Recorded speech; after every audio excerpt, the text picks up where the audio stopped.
Let's see what happens when a predator is in New York and Spider-Man is on the case. Let's get to it.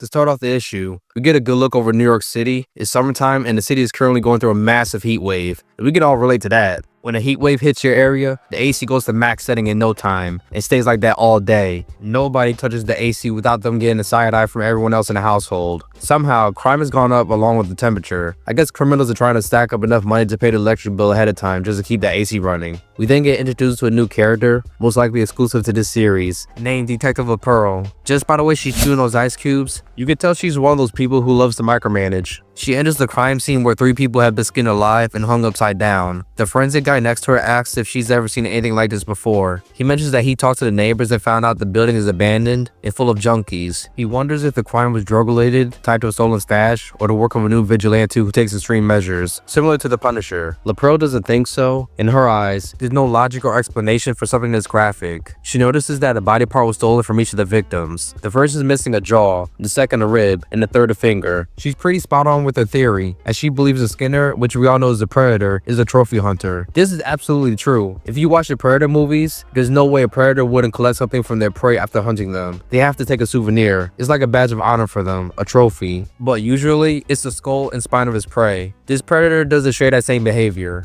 Pearl starts to catch on and questions what the forensic guy was doing talking to the neighbors, since that's her job. But she doesn't get an answer back. She goes to look around until the real forensic team arrives at the crime scene. It turns out the guy Pearl was talking to was Peter all along. I gotta give him props for this. He pulled a move straight out of Batman's playbook. Go in disguise, play the part, get intel, and leave. Peter ditches the disguise and swings off as Spider-Man. He calls J. Jonah Jameson to let him know he has a story for him. Jameson yells at Peter, saying that the last time he promised him a story, it ended up being about a neighborhood puppy parade. Dang, he's even dropping F-bombs. Can't have that in his video. Jonah tells Peter he wants bad news, not good news. Bad news equals more clicks, and more clicks equals more ad revenue. And that's so true. When you're scrolling online, whether it's Instagram, TikTok, or YouTube, there are plenty of videos full of bad news, or you might as well just say drama, that you have to click on just to see what's really going on. Jonah tells Peter that the Daily Bugle barely has a budget anymore, and he's 5 subscriptions away from losing his job. In response, Peter piques Jonah's interest by mentioning that his story involves a mass murder. Jonah asks if he has any photos to back it up. Peter says he'll be at the Bugle in 5 minutes, but changes it to 20 minutes as soon as he spots what looks like a bank being robbed. Spider-Man swings into action and pursues the robbers, but he's quickly sidetracked when a group of kids and a dog get in the way of the getaway van. He webs them up just in time, preventing them from getting hit. The robbers arrive at their hideout. The one in charge tells the others they'll need to split the cash quickly and go their separate ways, but he has no idea what's coming for him. When he turns around, he finds his entire crew dead on the floor. Fear and anxiety rush through his mind. He raises his gun, wondering who or what is in the room with them. He looks around but sees nothing, his fear intensifying. Suddenly he senses something behind him, but it's already too late. The predator grabs his face and rips it off with barely any effort. The robber screams at the top of his lungs in agony. I don't even want to imagine the kind of pain he's in. It's so overwhelming, I bet he can't even fully process it. The predator finishes him all by stabbing him through his chest, letting him bleed out on the floor. This predator is on a whole different type of timing. He wears the face of the robber he just slaughtered as some sort of trophy. By the time Spider-Man arrives at the robber's hideout, he sees the dead bodies the predator left behind strung up from the ceiling. Jameson is on the phone about to yell at Peter again for not getting to the Bugle in time, but Peter's mind is elsewhere as he stares at the scene and tells Jonah that New York City has a new serial killer on the loose. The scene is identical to the crime scene at the beginning of the issue, with each body missing a limb. The first is missing a leg, the second is missing both hands along with half of his body, the third is missing a head, and the fourth is missing an arm. And I don't even know if you guys and girls noticed in the first scene, but there seems to be a symbol formed in the pool of blood beneath the bodies. It's almost like the predator is leaving his mark for others to see. On the next page, we get more narration about the massive heat wave gripping the city. Every AC, fan, and even the freezer is being pushed to the max just to help New York residents cope. But the power grid has its limits. It can only take so much. Jameson talks to Peter about his story. He tells him it's not bad, but it needs something more. A bit more, let's call it finesse that really attract attention. Peter disagrees. He just wants a story out so people can stay vigilant about the unknown danger out there. He doesn't want fear or panic to spread. Suddenly, the power cuts out. Everyone in New York experiences a blackout. Jonah's pissed. He's got to break a news story at his fingertips and now he can't post it online to get that ad revenue. I say forget a story. This man is about to get cooked in what he's wearing. Oh, random thought. Have you ever seen someone wear a full suit in 90-degree+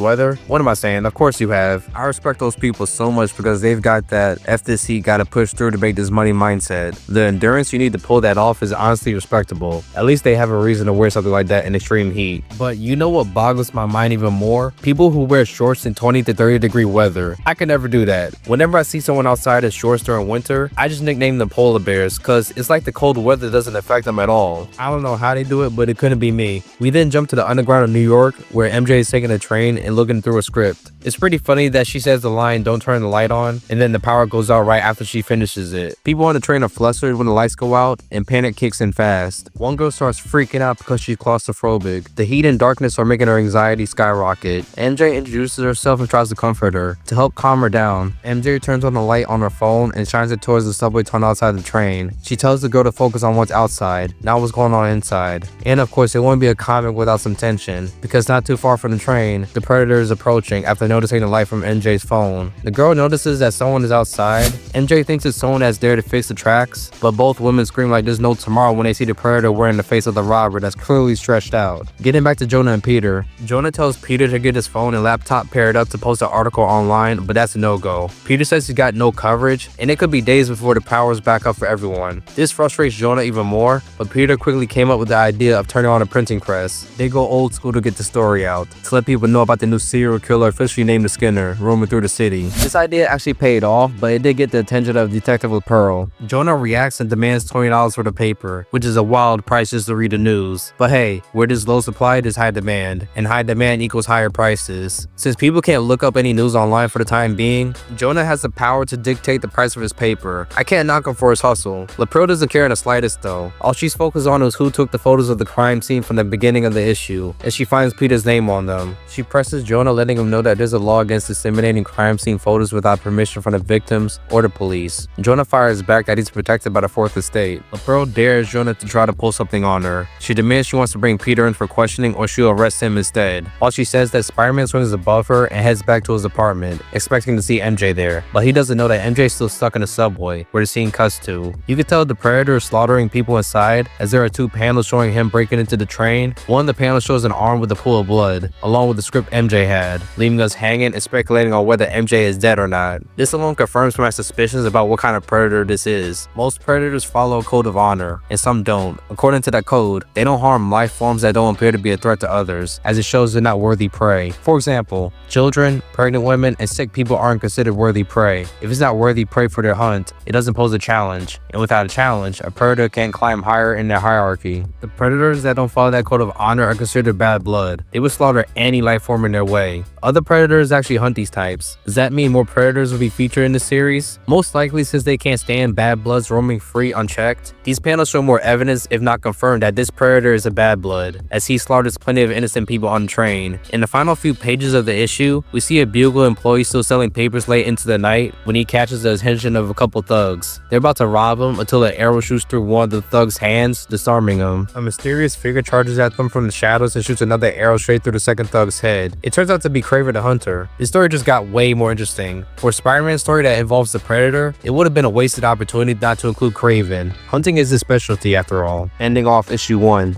To start off issue 2, we see utility workers all over New York City trying to get the power back on as soon as possible. And it better be soon, because 8 million people in one city, along with a bad blood predator roaming around during a massive heat wave, is a recipe for disaster. Just saying. I'm not even counting what other criminals are out there doing, but this bad blood has to be dealt with first. As far as the utility workers go, hopefully they're getting some overtime pay for this. We then cut to one worker who goes on the ground to fix some wiring until he hears someone screaming and calling for help. He runs down to find the source of the screaming and finds the subway train MJ was on. He uses all his strength to open one of the cart doors and a pool of blood starts coming out. He sees the chopped up and skinned bodies of innocent people hanging from the ceiling of the train. Now that will keep someone up for a while, to the point where you need some Z-code to help your ass go to sleep. Nah, this couldn't be me. If I was the worker in this situation, opening that door would have been all the proof I needed to leave and come back with some backup. Screw that. Or better yet, just let the cops handle it. Nope, not me. A mysterious figure comes out of the shadows, which is never a good sign if you watch any horror movie, and tells the worker, "Help me." The worker asks what happened here, but the mysterious figure reveals itself to be the bad blood predator. Rest in peace, or pieces to that worker. MJ uses this as an opportunity to run away with the girl she met in the last issue. Above ground, we see Peter at his and MJ's apartment. He hears a knock on the door and thinks it's MJ, but it turns out to be Detective LaPearl after he opens it. This was a major rookie move. Why would he open the door with a suit on and no mask? Come on, Peter. He quickly shuts the door and LaPearl demands he opens it. Peter says, "You mad? You seem mad." LaPearl admits she's worse than that. She's royally pissed that he took photos at her crime scene. She then questions if he was the one who offed the victims at the crime scene. Peter, clearly confused, questions why would he do something like that and then publish an article about it. LaPearl points out that sickos love attention, which is a valid reason considering she's a detective. She gives him 5 seconds to open the door, but Peter starts getting ready to head back out as Spider-Man. Before he leaves, he tells LaPearl that there are more victims and a second crime scene. He apologizes for not calling it in or mentioning it in the article. In his mind, he thought the Skinner would come back to the second crime scene. He dips out the window and basically tells LaPearl to go over there and check it out. As Spider-Man swings, we see the Predator ship cloaked and hovering above him. Spider-Man's spider sense is constantly bugging him like a rash, or better yet, like eczema. For those of you who have or have had eczema, that itch just keeps bothering you and bothering you all day long and making you think about it non-stop. If you scratch it, it just gets worse. But if you cope with it and run hot water over it, man, let me tell you, it's one of, if not the best feelings in the world for a few seconds. Peter is sensing what's happening on the ground level of the city, but I think half the reason the spider sense is going haywire is due to the Predator ship above him, and he can't see it. He swings to the public library to do some research and figure out if there's a background to the skinned bodies with missing body parts and symbol left behind in each of the crime scenes. Across the city, Craven is at the second crime scene left by the bad blood. He begins to confess his boredom. Until now, he missed that whoever or whatever the Skinner is worthy prey from. Craven pieces together all the clues and concludes that the Skinner is just like him, a trophy hunter. The Skinner doesn't care about money. He cares about flesh, blood, and bone. He likely has a place where he stores the skin and body parts he's taken, displaying them as art. Craven loves the idea of making a trophy out of a trophy hunter just like him. He looks around and notices how precisely the Skinner cuts the skin off his victims, as well as the tracks left behind. But one problem stands in Craven's way: Spider-Man. He sees that Spider-Man left the trap in case the Skinner returns at the crime scene. This is what Peter meant earlier when he told LaPearl he hoped the Skinner would come back after he told her about this crime scene. And speaking of that, LaPearl arrives with a gun pointed at the back of Craven's head. She demands that he puts his hands behind his back so she can arrest him. But if I was in the same room as her, I'd tell her that's not a good idea. Craven is in a whole different league than she is, and he proves it by throwing her into Spider-Man's trap right before he escapes. Jumping across rooftops, Craven realizes that this is more than a hunt. It's a race against Spider-Man to see who can get to the Skinner first.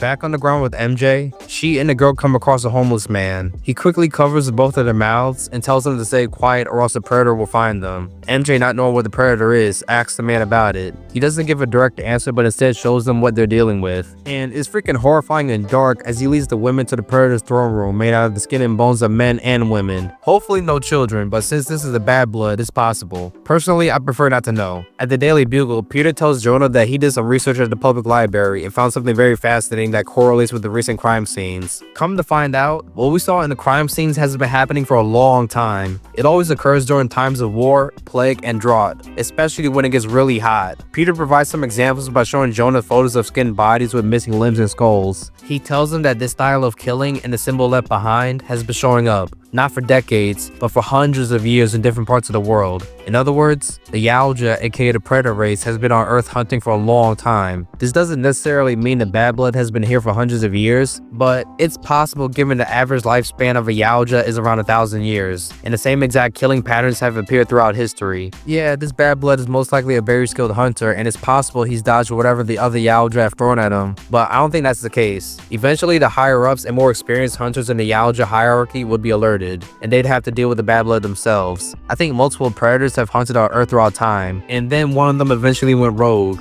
Suddenly, Peter's spider sense goes off and he notices the birds at the window scattering. On the final page of the issue, we see 3 predators appear outside the Daily Bugle, ending off issue 2. To start off issue 3, we jump right back to where we left off at the Daily Bugle. Jonah is wondering what's gotten into Peter. Secretly, Peter knows what's up. He senses danger right outside the Bugle, and suddenly the power comes back on. But Peter suggests that they both need to leave. Jonah is confused and wonders what he's talking about. They both got a lot of work to do. Peter keeps glancing back knowing he's running out of time before something happens. He He comes up with an excuse and tells Jonah he needs to show him something that could be their next big headline. He shoves Jonah into the elevator. Meanwhile, the predators break into the Bugle's main office. Both Peter and Jonah hear the noise. Peter offers to check it out while Jonah heads downstairs, giving him the perfect opportunity to change into Spider-Man. The predators scan the office until they come across a bulletin board filled with all the stories and trails of the bad blood. They recognize the symbol until Spider-Man appears above them and immediately starts a fight. If you guys and girls ever wondered who would win in a fight between Spider-Man and the Predator, why not take it up a notch? Spider-Man versus 3 Predators. Personally, it's a no-brainer that Spider-Man will win, especially if he was bloodlusted. He's stronger, faster, more agile, and smarter. And I haven't even mentioned his spider sense. With that and his reflexes, forget about it. These panels show Spider-Man not even using half of what he's truly capable of. Sadly, for me anyways, the fight gets cut off as we shift to a couple utility workers still working on the grid and wiring. They seem to have made some good progress until they're forced to take 2 steps back when an arrow suddenly hits the wiring, causing an explosion. Craven, with his insane accuracy I might add, shot the arrow from a distance. He wants the city to stay dark during this hunt. He doesn't want the Avengers to get involved or else it'll ruin the fun for him. Craven knows New York City is a city of eyes, windows, and cameras. So if the bad blood has been in the city without being recorded, Craven suspects he's located underground. And speaking of underground, this is a good segue to see what MJ is up to. Both girls are scared out of their minds and she's wondering how to get out of there. The homeless man tells them it's safer to stay underground and to stay quiet, since noise travels fast. Suddenly all 3 of them hear someone calling for help, and the man makes a quick U-turn and leads the girls into the opposite direction. He tells them that it's the Skinner and he's coming back. MJ is confused, thinking it sounds like a woman calling for help, but the man explains that that's how the Skinner tricks his prey. He's like a puppet master, throwing voices around as bait to lure victims in. The man leads them deeper into a tunnel so they can hide, stopping at a pool full of rats. He pushes them in as they ran out of time, and the women scream as the rats swarm and cover them. Jeez, after all this, they're gonna need hella shots and a very long shower. It's disgusting, but still better than getting off by the bad blood. The bad blood suddenly appears and can't sense MJ's body heat. It's over for this man though. He knew what he was doing and sacrifices himself so the women could live. My guess is that he knew the bad blood could have sensed his prey's body heat if it was masked by other forms of heat, like a pool of rats or fire. Hopefully MJ pieces it together when she gets out and tells Peter right away. Back at the Bugle, Spider-Man is still fighting a team of predators. He throws the web at one of them, trying to get a look under the helmet, and when he finally sees what one of them looks like, he's like,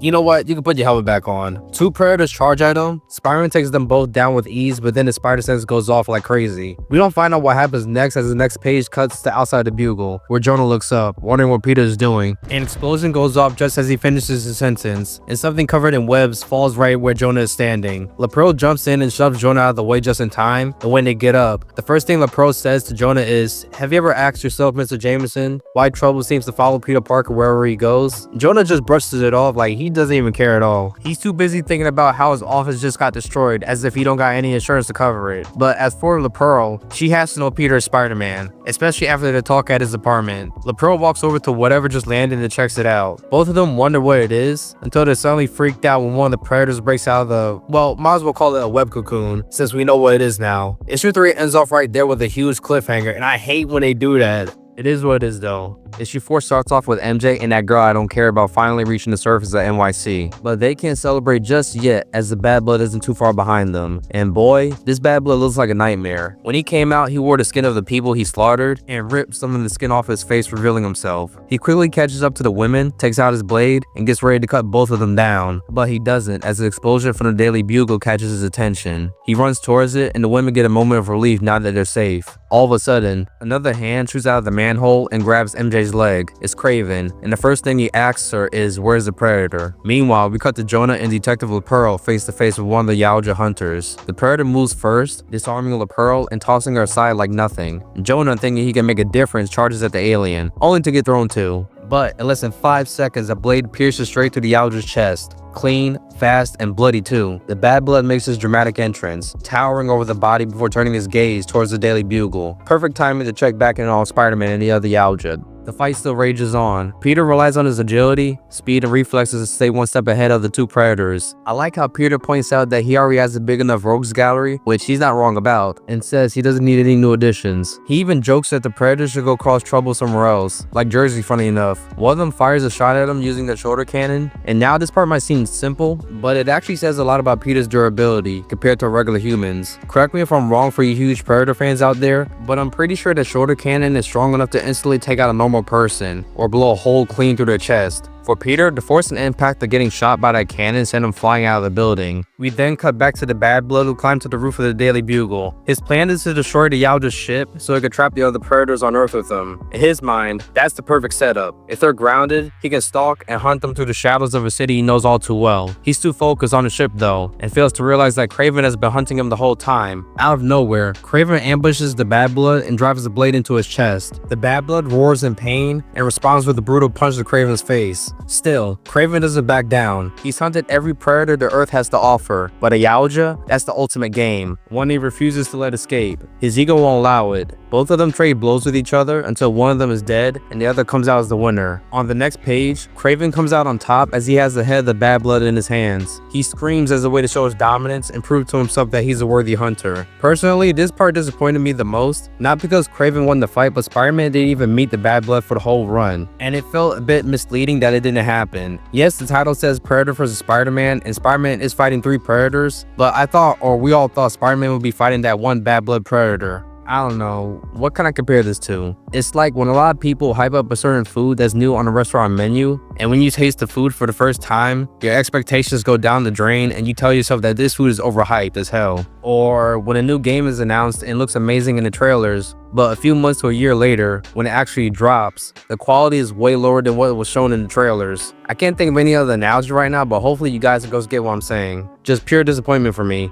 As soon as Kraven gathers himself, he notices a sudden beeping sound coming from the Bad Blood's body. It's a countdown. The Bad Blood activated a self-destruct sequence just before dying, and if it goes off, it could wipe out half of New York City. Just then, Spider-Man swings onto the scene. His suit's torn, a few of his ribs are broken, and his left ear won't stop ringing, but he pushes through the pain. His spider sense led him to the rooftop of the Daily Bugle. He points to the beeping coming from the Bad Blood's arm and asks Kraven, "Is that what I think it is?" Kraven confirms it, and Peter tells him to cut the arm off. "You may only have a few seconds," Kraven warns. But Peter doesn't care. He's willing to take the risk, even if it costs him his life. Normally, these two would be enemies, but right now, this is bigger than both of them. Peter webs up the bomb and slaps it on his back, and swings through the city with everything he's got, racing to get it to the river before it detonates. MJ watches from the ground, her eyes locked on him. She follows from below, because no matter what, she needs Peter. Peter doesn't notice her in the chaos, but MJ is always in his thoughts. The bomb begins to glow, even while wrapped in webs, but Peter reaches the water just in time and hurls it in. 2 seconds later,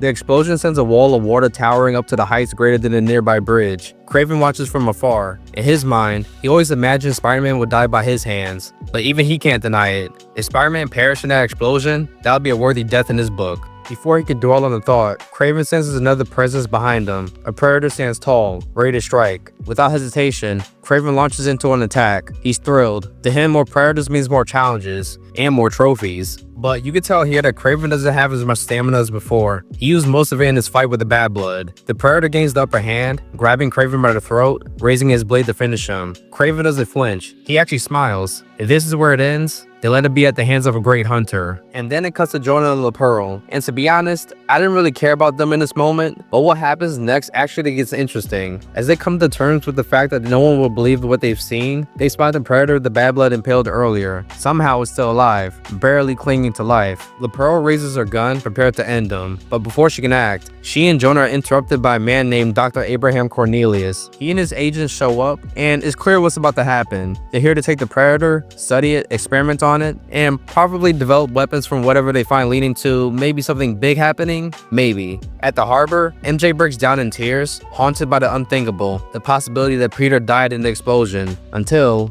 "Hey, beautiful." He casually asks if she can give him a hand. MJ looks up in disbelief before bursting into a smile, overwhelmed with relief that the worst didn't happen. We then come back to Kraven and the Predator. Just as the Predator is about to finish him off, he stops, his attention drawn to another yautja. The second Predator silently walks over to the yautja ship, carrying the body of the Bad Blood. No dialogue is shown between them. Well, y'all can't even see the dialogue anyway in this video. But from the body language alone, it's clear the mission is over. The Bad Blood is dead. There's no reason to stay on Earth. Kraven is released, and confused as to why he's still alive. The Predator turns back to him, removes his helmet, and steps forward. Kraven braces for death, but instead, the Predator marks his forehead. It's the same symbol the bad blood left in the crime scenes in issue 1, the mark of the ultimate killer. The Predator invites Kraven to come with them. Without hesitation, Kraven accepts. He boards the ship alongside the yautja, a hunter among hunters. Moments later, the ship takes off, piercing through the clouds and vanishing into the night sky. Peter and MJ watch from the harbor. MJ has a sigh of relief, thinking it's finally over. But Peter doesn't share her confidence as he looks at the stars. MJ turns to him and gently places a hand on his cheek,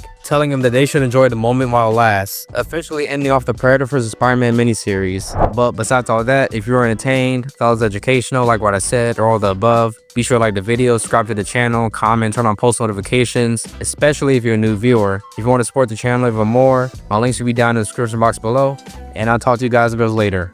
Peace.